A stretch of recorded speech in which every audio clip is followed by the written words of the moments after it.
cướp anh mày ăn cướp tươi lờ quê viên ngân mà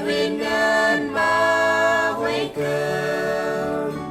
quê viên ngân mà quê cướp quê viên ngân mà quê cướp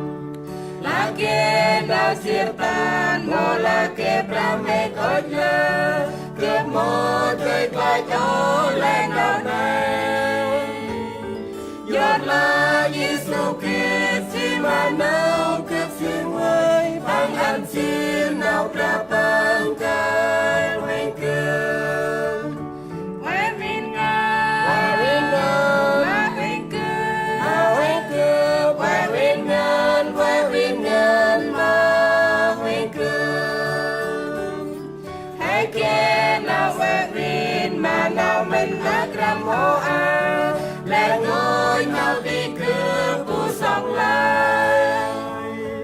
bu băng lời ta đi tao si tâm mà tăng Giêsu quê viên ngân tăng sa mặt bài si hoành cướp quê viên ngân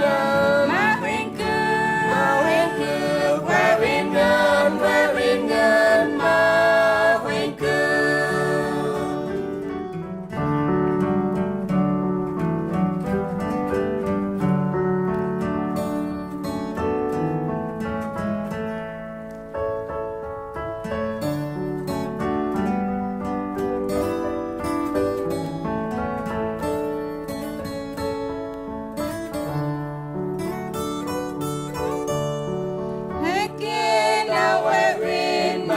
Mình đã làm hô